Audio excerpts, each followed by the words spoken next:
Deputy CM DN Sharma ji, Radha Mohan Singh ji, VK Singh ji, Sanjeev Balyan जी, UP सरकार के मंत्रीगण, सांसदगण, भाजपा के सभी प्रत्याशी साथी, भाजपा के कार्यकर्ता, भाई और बहनों, आज उत्तर प्रदेश चुनाव को लेकर भाजपा की ये पहली वर्चुअल रैली है। इतने कम समय में टेक्नोलॉजी को माध्यम बनाते हुए इतने ज्यादा लोगों को एक साथ जोड़ना, ये भाजपा कार्यकर्ताओं की दिन रात की मेहनत का ही परिणाम है। एक जीवंत संगठन का ये सबूत है। हजारों कार्यकर्ताओं ने मुझे आज के इस संबोधन के लिए सुझाव भी भेजे। ये भी ग्रास रूट के कार्यकर्ताओं की सक्रियता का एक जीता जागता उदाहरण है। मां शाकंभरी के आशीर्वाद से मैं इस चुनावी अभियान की शुरुआत कर रहा हूं। बागपत, शामली, गौतम बुद्ध नगर,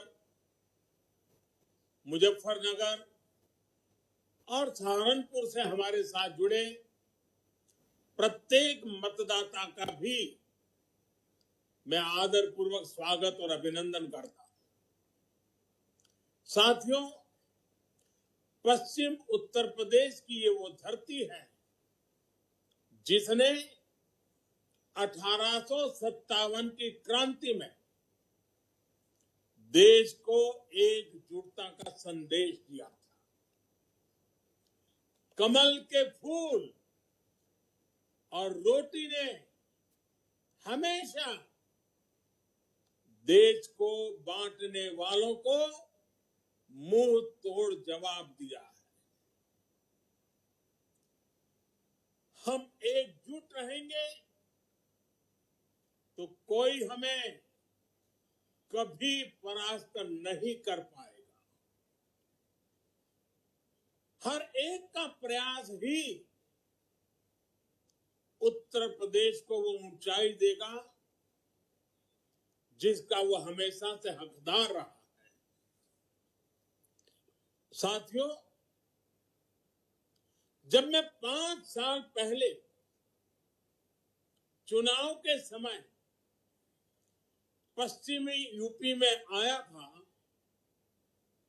तो आपसे कहा था कि यूपी के विकास के लिए हम कोई कोर कसर बाकी नहीं छोड़ेंगे। इन 5 वर्षों में योगी जी के नेतृत्व में यूपी सरकार ने पूरी ईमानदारी से, पूरी निष्ठा से आपकी सेवा करने का, यूपी के विकास का प्रयास किया है। कोई भूल नहीं सकता है 5 साल पहले यूपी को लेकर क्या चर्चा होती थी। 5 साल पहले दबंग और दंगाई ही कानून थे। उन्हीं का कहा ही शासन का आदेश था। 5 साल पहले व्यापारी लूटता था। बेटी घर से बाहर निकलने में घबराती थी और माफिया सरकारी संरक्षण में खुलेआम घूमते थे। पश्चिमी यूपी के लोग कभी नहीं भूल सकते कि जब ये क्षेत्र दंगे की आग में जल रहा था तो पहले वाली सरकार उत्सव मना रही थी। उत्सव 5 साल पहले गरीब, दलित, वंचित, पिछड़ों के घर, जमीन, दुकान पर अवैध कब्जा, ये समाजवाद का प्रतीक था। लोगों के पलायन की आए दिन खबर आती थी। अपहरण, फिरौती, रंगदारी ने मध्यम वर्ग को, व्यापारियों को तबाह करके रख दिया। 5 साल में योगी सरकार उत्तर प्रदेश को इन हालातों से बाहर निकाल करके लाई है। और ये कोई मामूली काम नहीं है। मैं भी सालों तक एक राज्य का मुख्यमंत्री रहा। इतने कठिन परिस्थितियों से प्रदेश को बाहर लाना, दंगों से मुक्त कराना, शांति और सुख की जिंदगी का विश्वास पैदा करना। साथियों, आज यूपी का किसान हो, कर्मचारी हो, व्यापारी हो या फिर माताएं, बहनें, बेटियां, सभी को सुरक्षा और सम्मान मिल रहा है। जो माफिया और गुंडे खुद को कानून से भी बड़ा मानते थे, यूपी की भाजपा सरकार ने उन्हें कानून का मतलब समझा दिया। और इसलिए आज चुनाव के इस माहौल में वो पूरी ताकत लगा रहा है कि किसी भी तरह जो गुंडागर्दी करने वाले लोग थे ना, वो अवसर की तलाश में कैसे भी करके उनको सत्ता में वापस आना है। ऐसी अनुकूल सरकार उनको चाहिए तो उनको उनके अपने खेल खेलने में सुविधा हो।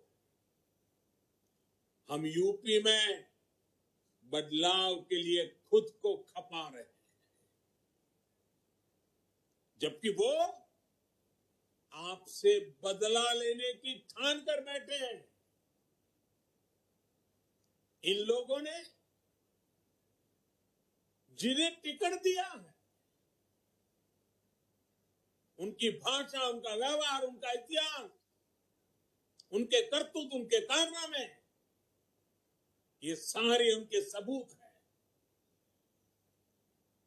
ये बदला लेना ही हमेशा से उनकी सोच रही है। और इसलिए मैं ये देखकर खुश हूं कि उत्तर प्रदेश के लोग इन दंगाई सोच रखने वालों से बहुत सावधान है, बहुत सतर्क है। उत्तर प्रदेश की जनता वो पुराने दिन वापस नहीं चाहती। इन बदला लेने वालों के बयानों को देखकर यूपी के लोगों ने ठान लिया है कि इस बार पहले से भी ज्यादा मतों से भाजपा को विजयी बनाएंगे। हमारा काम और उनके कारनामे, उनकी कारस्तानी, ये सब देखकर इस बार भी यूपी की जनता भाजपा को भरपूर आशीर्वाद देने आ रही है। और इसमें भी जो हमारे फर्स्ट टाइम वोटर्स हैं, जो पहली बार मतदान करने जा रहे हैं, वे तो उत्साह और उमंग से भरे हुए हैं। भाजपा की सरकार बना के लिए वो खुल करके भाजपा के साथ है। पहली बार वोट डालने वाले जा रहे युवा भी इसको समझ रहे हैं कि अब यूपी को फिर से गुंडों, माफियाओं के हवाले नहीं करना है। सोचिए साथियों, जो लोग जो सत्ता खोने के अंधविश्वास के कारण नोएडा जैसे युवा आकांक्षाओं के क्षेत्र में आने से भी कतराते हैं, क्या वो युवाओं के सपनों का प्रतिनिधित्व कर सकते हैं? जो देश के अपने टीके पर विश्वास नहीं करते, वैज्ञानिकों पर विश्वास नहीं करते, जो अफवाहों को हवा देते हैं, क्या वो यूपी के युवाओं के टैलेंट, उनके इनोवेशन का, उनकी कल्पकता का सम्मान कर सकते हैं? यूपी को ऐसी सरकार चाहिए जो अपनी विरासत पर गर्व करे और ज्ञान, विज्ञान और आधुनिकता को बढ़ाए। ये काम भाजपा ही कर रही है और भाजपा ही कर सकती है। बीते 5 सालों में अगर यूपी में अनेकों नए शिक्षण संस्थान खुले हैं, आईटीआई खुली है, नए मेडिकल कॉलेज बने हैं, इतने सारे नए विश्वविद्यालय बने हैं, तो इसके पीछे युवा सपने ही है, युवा आकांक्षाएं ही है। भाई और बहनों, सबका साथ, सबका विकास, सबका विश्वास और सबका प्रयास, ये हमारे लिए डबल इंजन सरकार की नीति और निष्ठा का मूल मंत्र भी है। बीते वर्षों में जो भी योजनाएं भाजपा सरकार ने लागू की है, उनका लाभ सभी को मिला, बिना किसी भेदभाव मिला है। यही भावना तो हमारे संविधान के मूल में है। ऐसा ही भारत ने और ऐसा ही भारत तो बाबा साहब भीमराव आंबेडकर देखना चाहते थे। ऐसे ही विकास के लिए चौधरी चरण सिंह जी ने अपना जीवन समर्पित किया। साथियों, जिन्होंने गरीब की तकलीफ न कभी देखी, न कभी महसूस की, हमेशा जमीन से कटे रहे, वो ना गरीब को समझ सकते हैं, न उसका भला कर सकते हैं। गरीबों की भाजपा सरकार ने कैसे काम किया है, उसका एक उदाहरण गरीबों के पक्के घर है। पहले वाली सरकार ने अपने 5 साल में गौतम बुद्ध नगर में सिर्फ 73 घर बनाए थे, 73। जरा सुनिए आप लोग, 5 साल में 73 घर।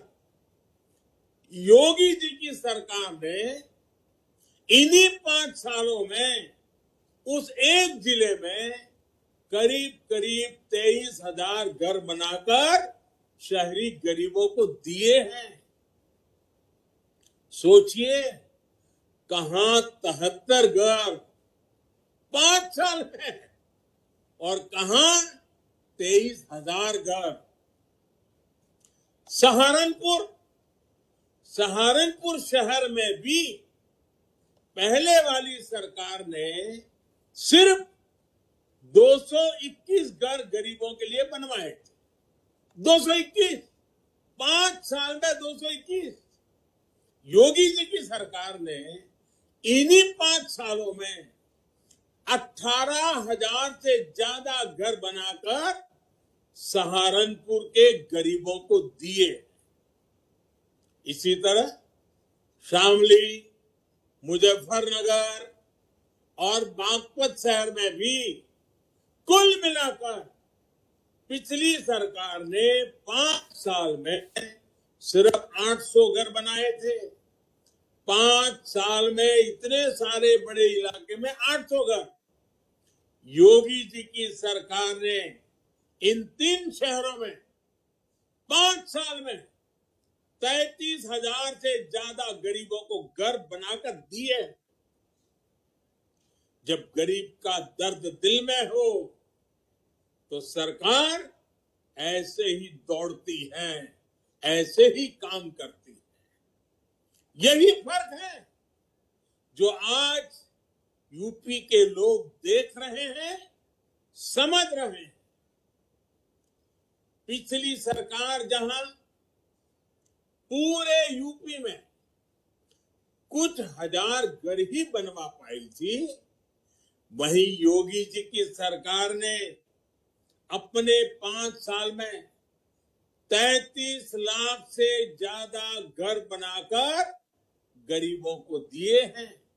यानी ये 33 लाख, ये 33 लाख गरीब इन 5 सालों में लखपति बने हैं। मुस्लिम बहन बेटियों को हुआ है। बेटे बेटी को एक समान मानने वाली हमारी सरकार अब बेटियों की शादी की उम्र को 21 साल करने का प्रयास कर रही है। इससे बेटियों को अपने सपने पूरे करने में और मदद मिलेगी। भाइयों और बहनों, गरीबों की सरकार की प्राथमिकता क्या है? ये दुनिया पर आए ये 100 साल में सबसे बड़ा संकट। इतनी बड़ी महामारी, इतनी बड़ी बीमारी विश्व के कोने कोने में फैली हुई, और 100 साल में कभी ऐसा नहीं हुआ है। उस समय गरीबों के लिए सोचने वाली, गरीबों के लिए जीने वाली सरकार कैसे काम करती है, यह आज देश अनुभव कर रहा है। भारत प्रधानमंत्री गरीब कल्याण अन्न योजना के तहत एक एक गरीब परिवार का ध्यान रखा है। उत्तर प्रदेश के 15 करोड़ नागरिकों को डबल इंजन सरकार मुफ्त राशन उपलब्ध करा रही है। ये वही उत्तर प्रदेश है जहां 5 साल पहले राशन की दुकानों से गरीबों का राशन चोरी हो जाता था। आज एक एक दाना गरीब के घर तक पहुंच रहा है। यही फर्क है, यही बदलाव है जो 5 सालों में आया है। और जैसा मैंने प्रारंभ में कहा, 1857 की बात मैंने कही, कमल और रोटी।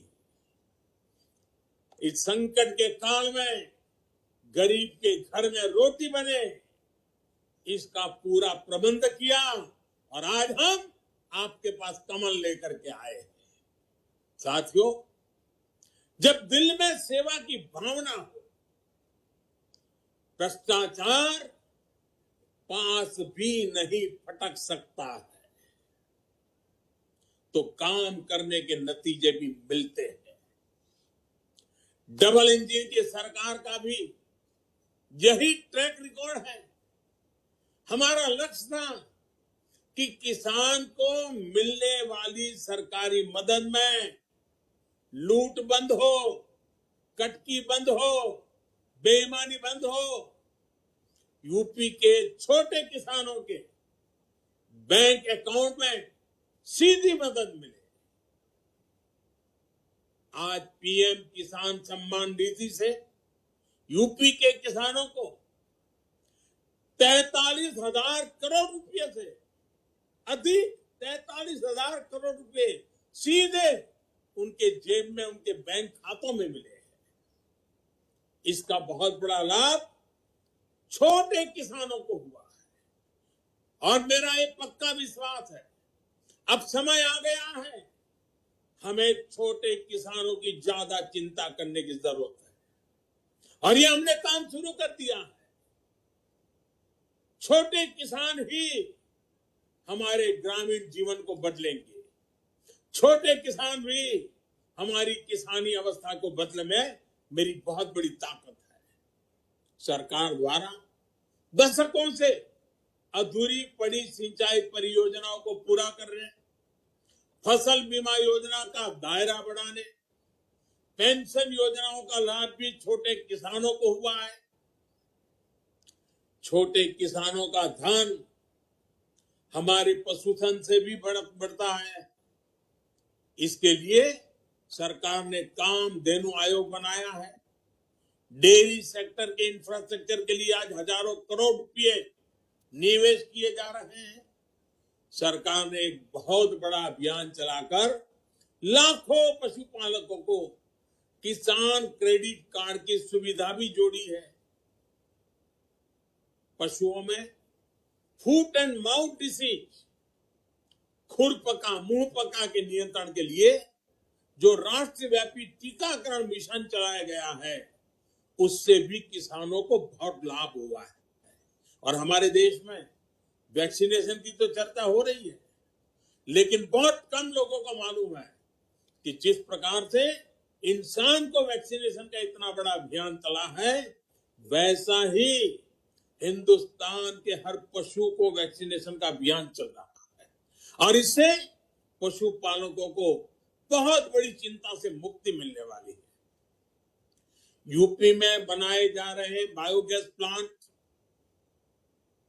बेसहारा पशुओं से जुड़ी दिक्कत को भी कम करेंगे और किसानों को आय का अतिरिक्त साधन भी मुहैया कराएंगे। उस दिशा में जाएंगे जहां किसान या पशुपालक जिसके पास अपना पशु है, दूध नहीं दे रहा है, उसके गोबर से भी पैसा मिलेगा। साथियों, हमने लक्ष्य रखा था कि किसानों से एमएसपी पर रिकॉर्ड खरीद करेंगे और हमने इस संकल्प को पूरा किया। 2017 से पहले की तुलना में 2 गुने से भी अधिक खरीद बीते 5 सालों में एमएसपी द्वारा की गई है। हमने गन्ना किसानों की दिक्कतों को समझते हुए उनके बकाये के जल्द से जल्द भुगतान का भी लक्ष्य रखा था। इस लक्ष्य को भी हमने तेजी से पूरा किया। पश्चिम उत्तर प्रदेश के किसान भूले नहीं है कि 2017 के पहले कैसे मेहनत का पैसा सालों साल किस्तों में दिलाया जाता था। योगी जी की सरकार ने वो बकाया भी चुकाया और नए सृजन का भुगतान भी तेज किया। आज पिछले पेराई सत्र का 98% से अधिक का भुगतान हो चुका है और मौजूदा सत्र का भी लगभग 70% भुगतान हो चुका है।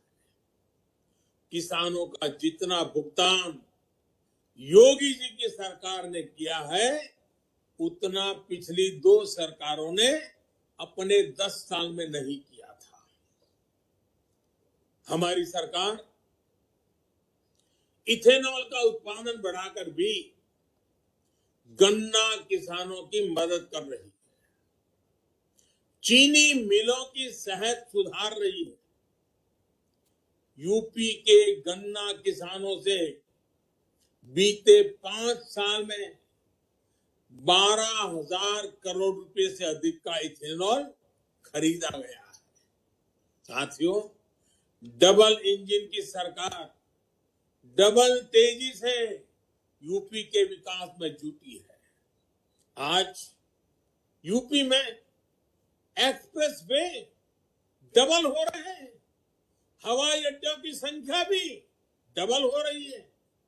यूपी देश का एकमात्र राज्य है जहां 5 शहरों में मेट्रो है और 5 पर काम चल रहा है।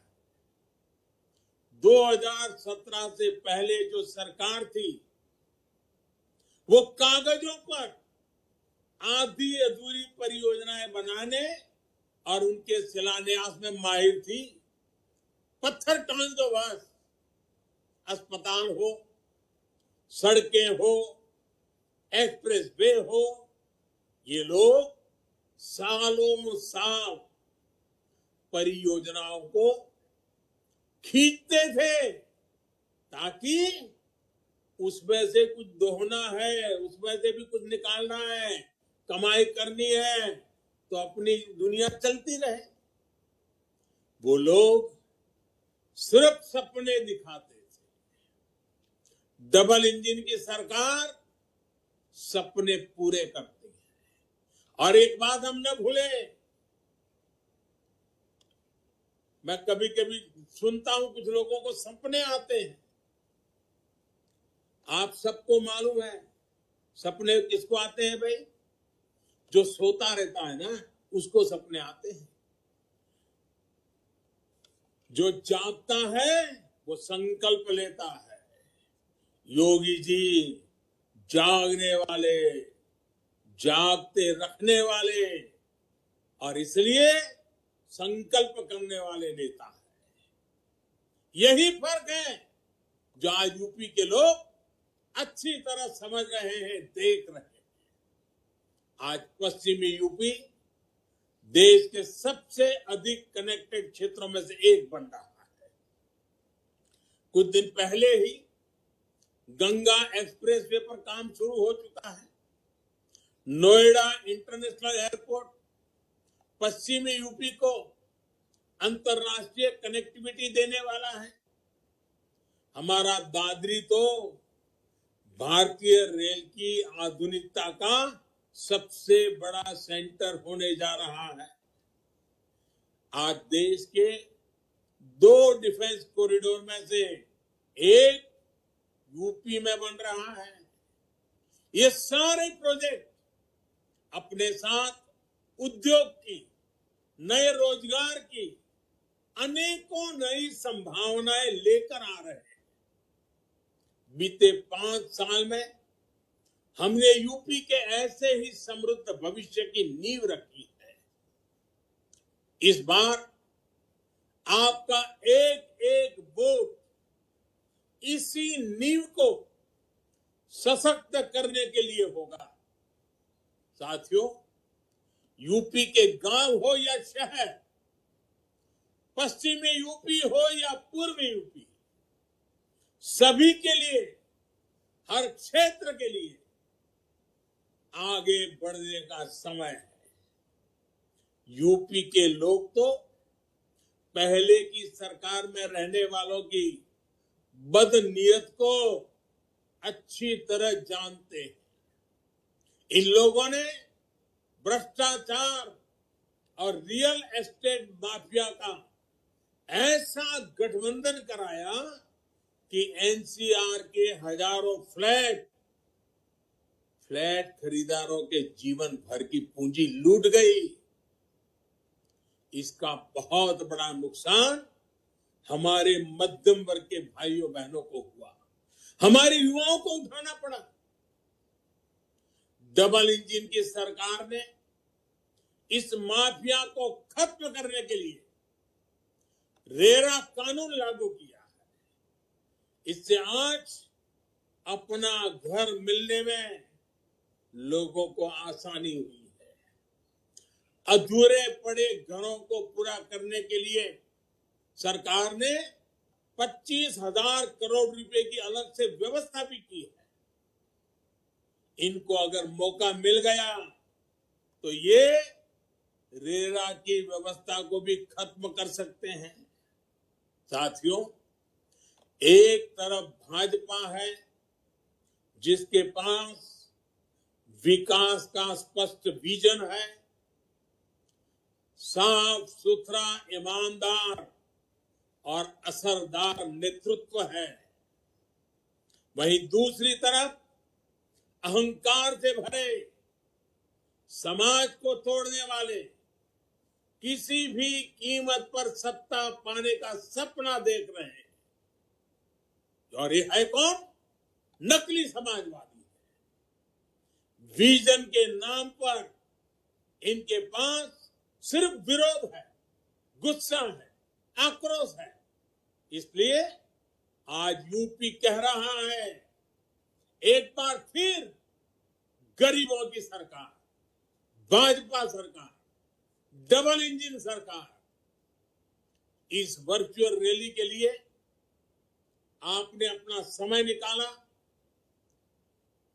और अभी जब योगी जी कोरोना की पूरी स्थिति का जो वर्णन कर रहे थे, आपको मालूम होगा, जब दुनिया की चर्चा होती थी तो लोग कहते थे भारत क्या होगा, भारत का हालात क्या बन जाएगा।